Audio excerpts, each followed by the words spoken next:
तो हेलो बच्चों, आज हम लेकर आए हैं एक नया पहला चैप्टर का जो नया टॉपिक होगा इलेक्ट्रोस्टैटिक्स फोर्स होगा। और इसके पहले जो हमने वीडियो सब कराए थे, यदि नहीं देखे हैं तो हमारे प्लेलिस्ट में मिल जाएगा 12th का। तो चलिए आज हम पढ़ेंगे इलेक्ट्रोस्टैटिक्स फोर्स के बारे में जानेंगे। तो क्या होता है इलेक्ट्रोस्टैटिक फोर्स?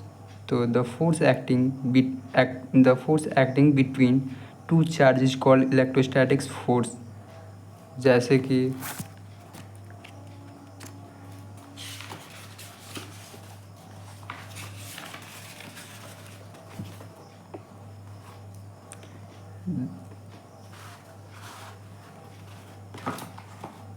दो force acting between two charge is called electrostatics force कहलाता है। दो चार्जों के बीच लगने वाले बल को इलेक्ट्रोस्टैटिक्स फोर्स कहते हैं। जैसे हो गया,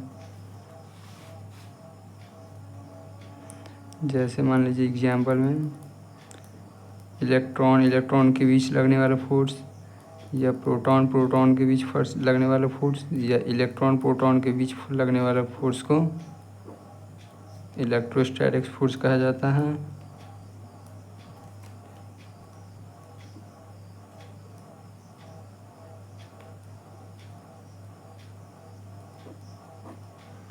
इलेक्ट्रोस्टैटिक्स फोर्स कहा जाता है। तो यही लिखा हुआ है, the force acting between two charge is called electrostatics force. और इसे इट इज ऑल्सो कॉल्ड, इसे यह कहलाता है, इट इज ऑल्सो, इसे नॉन एज जाना जाता है इलेक्ट्रिक फोर्स के रूप में, या कूलम्ब फोर्स के रूप में इसे जाना जाता है। और इसके 3 केसेस होते हैं जो इस प्रकार दिया गया है। पहला जो केस है वो है इफ़ Q1 एंड Q2 का मान होता है लेस देन, ये लेस देन का चिन्ह है 0 से छोटा।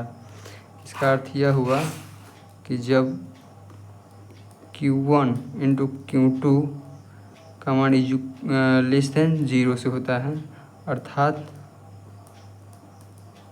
माइनस में आएगा इसका आंसर, -1 -2, या माइनस में छोटा, माइनस में आएगा, 0 से छोटा माइनस में आएगा। तो इसका कहने का मतलब है Q1 इंटू Q1 का मान 0 से छोटा हो तो देन तब क्या होता है, अट्रैक्टिव फोर्स बिटवीन देम, उनके बीच अट्रैक्टिव फोर्स लगते हैं। इफ़ यदि Q1 एंड Q2 का मान 0 से छोटा हो। जैसे कि देखिए, मान लेते हैं Q1 ये है और Q2 ये है।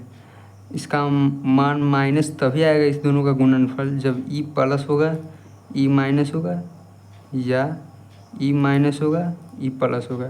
और इसका मल्टीप्लिकेशन कीजिए, इसमें मल्टीप्लिकेशन कीजिएगा तो इसका मान माइनस गुने प्लस माइनस में आ जाएगा, माइनस गुने प्लस हो जाता है, और प्लस गुने माइनस।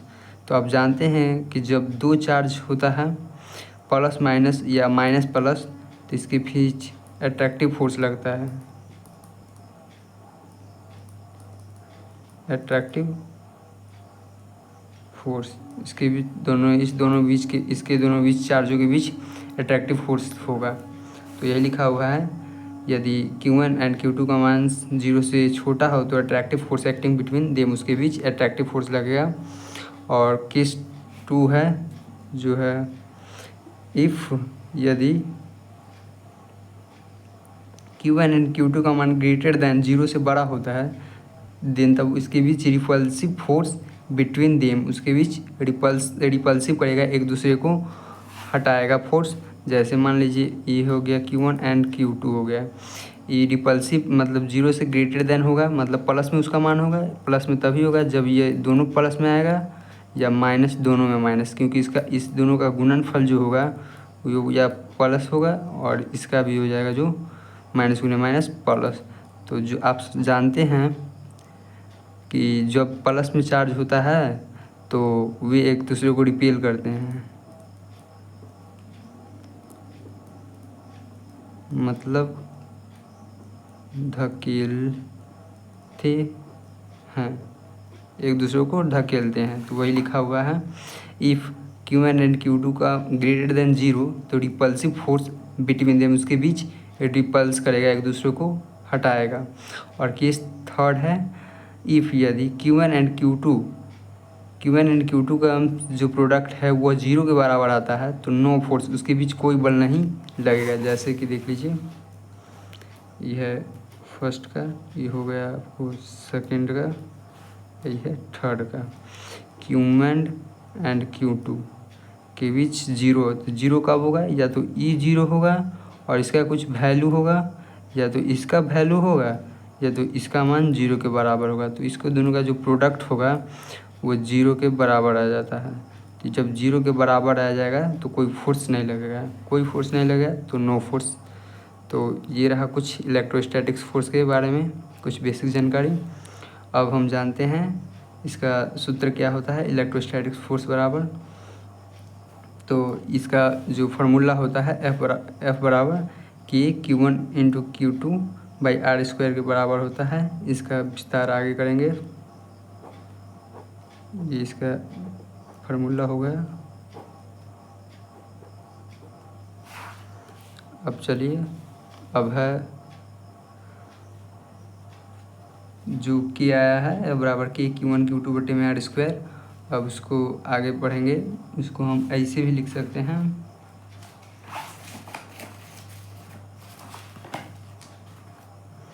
यदि F बराबर Q1 Q2 by R square के बराबर आया है तो इस K को इधर ले आएंगे इस साइड, तो 1 बाई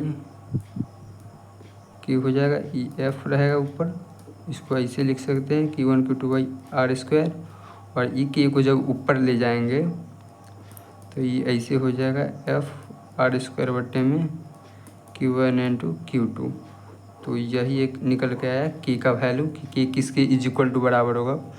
तो F R square by Q1 into Q2 भी हो जाएगा F R square by Q1 into Q2। और K का मान 1 बराबर 4 पाई इप्सिलॉन नॉट के बराबर होता है। जो एक और वैल्यू दिया हुआ है K का 1 बाई 4 पाई इप्सिलॉन नॉट, इसको इप्सिलॉन नॉट पढ़ा जाता है।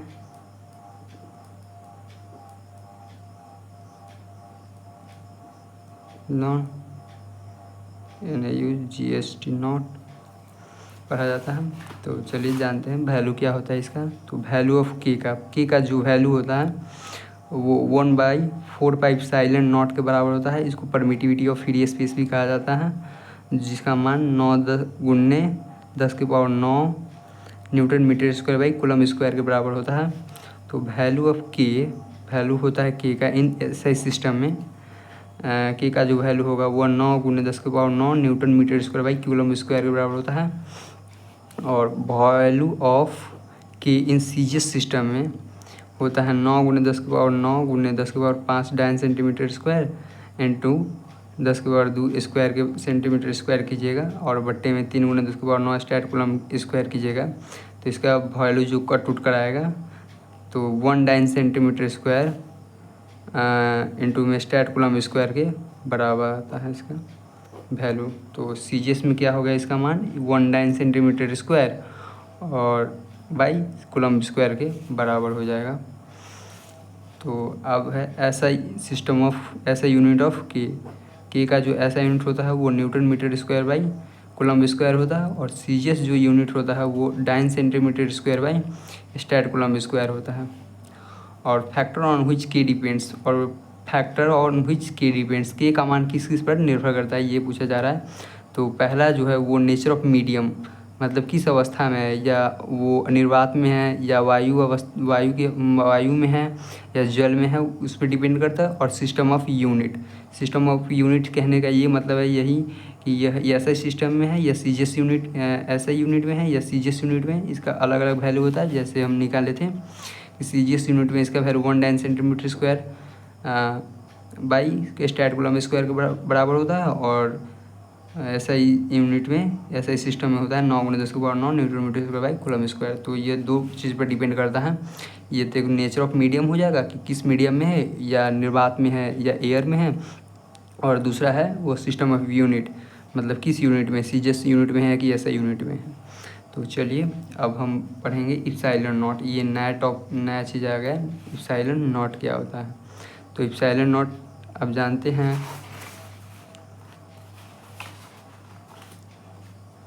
कि k इज इक्वल टू होता है 1/4 इप्सिलॉन नॉट।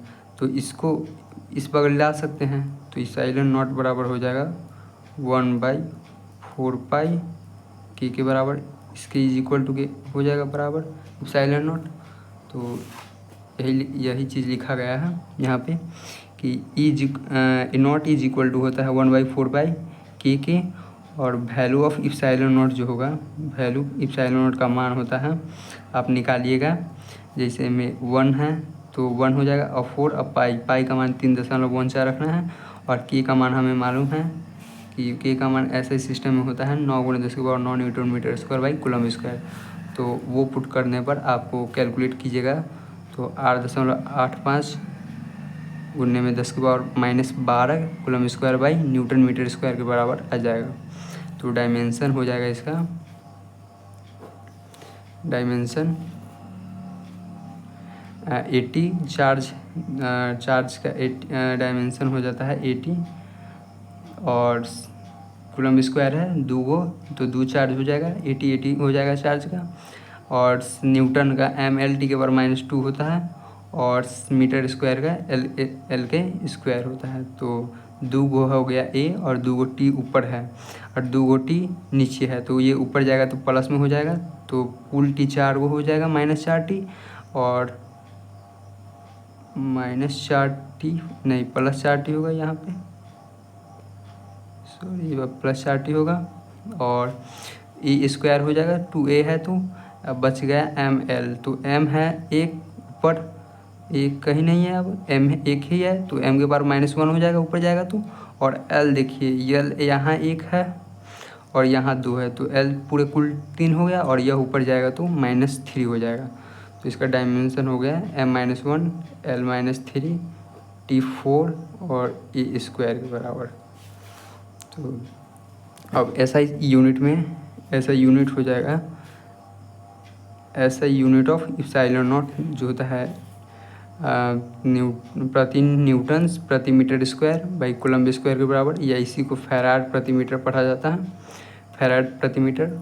और ये कुछ है जिसे आप आसानी से अचंभित होते होंगे देखकर कि ये क्या हो गया। तो इसे ई जो नॉट होता है इसके बुनगा में, तो इसे इप्सिलॉन नॉट पढ़ा जाता है, जो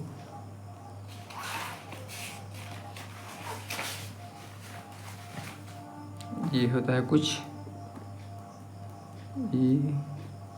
ये तो इसे epsilon not permittivity of free space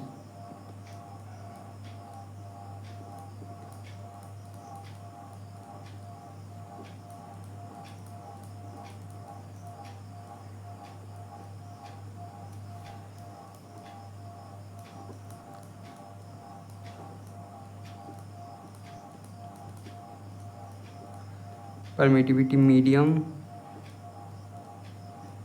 और ये है रिलेटिव परमिटिविटी।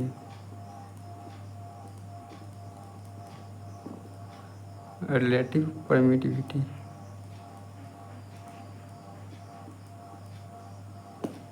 ये रिलेटिव परमिटिविटी इसको पढ़ा जाता है। तो इसी को इप्सिलॉन नॉट या इप्सिलॉन, जब ई नॉट नहीं होगा तो सीधे इप्सिलॉन पढ़ेंगे, और ये ई आर नहीं होगा तो इसे रिलेटिव परमिटिविटी पढ़ा जाता है। और इप्सिलॉन नॉट को परमिटिविटी ऑफ फ्री स्पेस माना जाता है, और इप्सिलॉन को परमिटिविटी मीडियम में यह काम आता है, और ई आर होता है रिलेटिव परमिटिविटी। तो चलिए अब हम बढ़ते हैं एक नया टॉपिक, कूलम्ब्स लॉ। तो कूलम्ब्स लॉ क्या होता है, तो आज हम जानेंगे कूलम्ब्स लॉ के बारे में विस्तार से। कूलम्ब्स लॉ है जो एग्ज़ाम के पॉइंट ऑफ व्यू से बहुत ही इम्पोर्टेंट है। तो पहले इसके परिभाषा के बारे में जानेंगे, कूलम्ब्स लॉ क्या होता है। तो the electrostatics force, electrostatic force बताएं कि दो चार्जों के बीच लगने वाले बल को इलेक्ट्रोस्टैटिक्स फोर्स कहा जाता है। Acting between two charge is directly proportional, मतलब डायरेक्टली प्रोपोर्शनल सीधा संबंध होता है to the product of magnitude of two charge, उसके मैग्नीट्यूड परिणाम के, चार्जों के परिणाम के डायरेक्टली प्रोपोर्शनल होता है, directly proportional to product of magnitude of two charge उसके दोनों चार्जों के परिणाम के डायरेक्टली प्रोपोर्शनल होता है and inversely proportional to square of distance between them, और उसके दूरी के परिणाम का इन्वर्सली होता है। तो F बराबर हो जाएगा उसके चार्ज के डायरेक्टली, दोनों चार्ज के प्रोडक्ट के डायरेक्टली, और इन्वर्सली हो जाता है उसके आर के स्क्वायर के इन्वर्सली है। तो ये है, और ये के का मान कांस्टेंट है और के का मान हम पढ़ाए हुए हैं।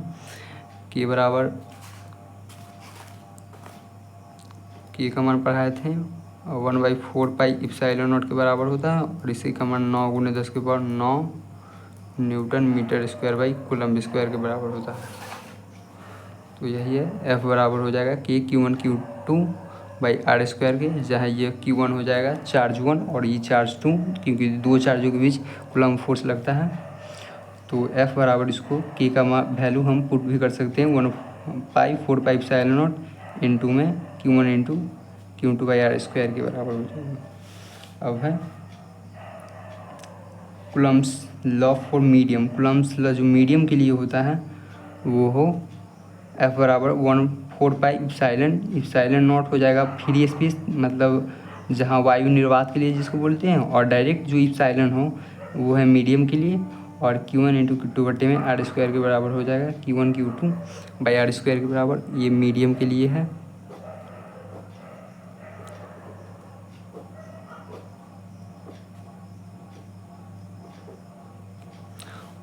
और Coulomb's law in vector form, और कूलम्ब्स लॉ जो है इन वेक्टर फॉर्म में उसको ऐसे लिखा जाता है F वेक्टर बराबर के Q1 Q2 by R square into में वेक्टर ये है जो ये बड़ा वेक्टर दिशा को मैग्नीट्यूड गुणे डायरेक्शन होता है, तो मैग्नीट्यूड और डायरेक्शन को vector R by mod R से भी सूचित किया जाता है डायरेक्शन को। तो इसी को आप डायरेक्ट नंगा करके लिख सकते हैं R, और जब ये R हो जाएगा तो R स्क्वायर है और एक R और हो जाएगा तो R क्यों हो जाएगा। तो F वेक्टर बराबर के Q1 Q2 by R square R के क्यों और R वेक्टर के बराबर हो जाएगा, तो दिशा को दर्शाता है।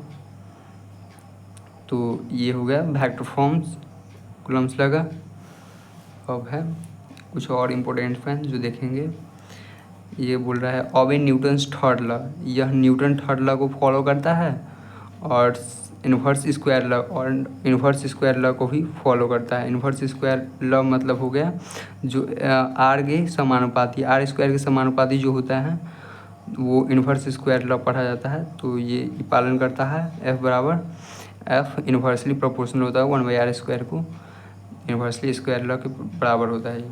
It is not a universal law. ये सभी नियम पर लागू नहीं होता है, ये केवल छोटे वस्तुओं पर लागू किया जाता है। जो चार्ज के बीच लगने वाला फोर्स होता है वो इसी पर कूलम्ब्स नियम लागू करता है। और it is central and the conservation force. यह एक सेंट्रल फोर्स है, केंद्र पर लगने वाला बल, और कंजर्वेशन फोर्स है, संरक्षण बल होता है। और इसकी कुछ लिमिटेशन है कूलम्ब्स लॉ की लिमिटेशन। तो वो लिमिटेशन क्या है ये जानते हैं। ओनली वैलिड फोर्स, ये ओनली वैलिड है पॉइंट चार्ज, ये पॉइंट चार्ज के लिए केवल वैलिड होता है। और only valid for greater than 10⁻⁻15 metre distance. इसके यह तभी लागू होगा जब इसका दूरी 10⁻⁻15 मीटर से बड़ा होगा। और difficult to apply between two only valid for greater than 10⁻⁻15 metre distance between two charge के बीचों की दूरी इसका 10⁻⁻15 मीटर से अधिक होना चाहिए। और difficult to apply coulomb's law, CL का मतलब हुआ coulomb's law are in arbitrary shape.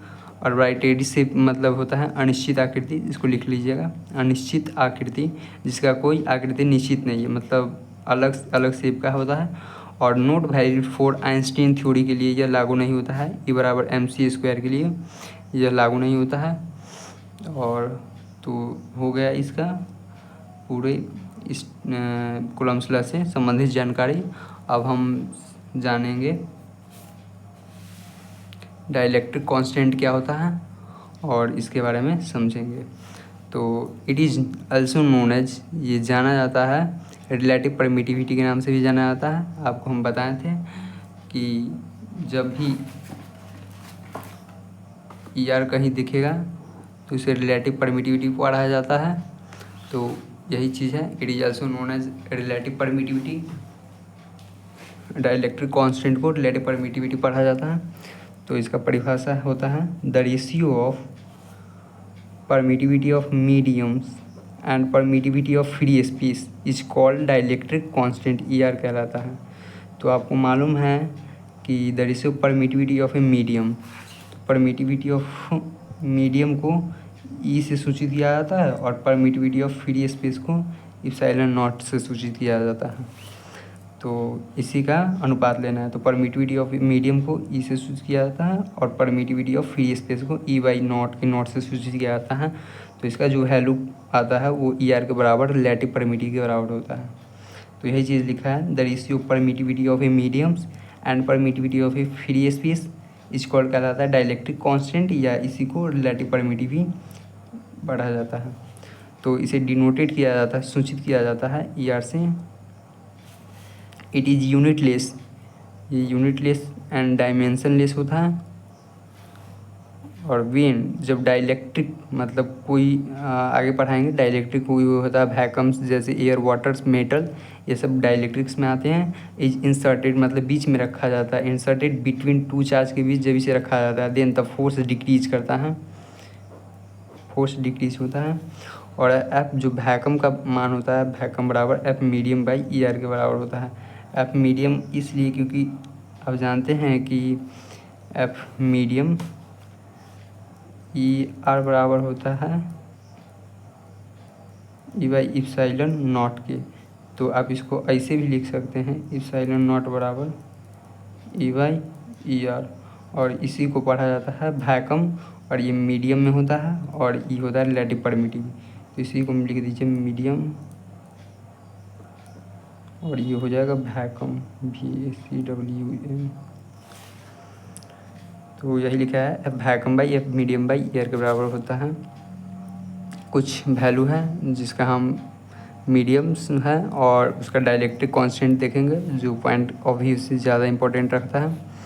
तो पहला है वैक्यूम्स, वैक्यूम का डाइलेक्ट्रिक कांस्टेंट क्या होता है। तो वैक्यूम का डाइलेक्ट्रिक कांस्टेंट 1 होता है, ध्यान में रखिएगा। और एयर का 1 से थोड़ा कम होता है, वैक्यूम से थोड़ा नीचे होता है डाइलेक्ट्रिक कांस्टेंट। वाटर का 80 होता है और मेटल का इन्फिनिटी होता है, अनंत होता है। तो ये कुछ रहा बेसिक जानकारी डाइलेक्ट्रिक कांस्टेंट के बारे में। एग्ज़ाम के पॉइंट ऑफ व्यू से ये बहुत ही महत्वपूर्ण है, इससे क्वेश्चन बराबर पूछे जाते हैं। और चलिए, तो अब कल पढ़ेंगे, ये पूरे कर लिए हैं हम लोग। तो कल मिलते हैं नेक्स्ट वीडियो में, अगले वीडियो में जो इसके आगे की वीडियो बनाएंगे। तो यदि इसके पहले की वीडियो आप नहीं देखे हैं तो हमारे प्लेलिस्ट में मिल जाएगा CSMT टीचिंग। यदि आपको वीडियो अच्छा लगा हो तो लाइक, सब्सक्राइब एंड शेयर ज़रूर करें। यदि पसंद लगा हो तो लाइक, सब्सक्राइब एंड शेयर करें, क्योंकि बनाने में मेहनत अधिक लगता है।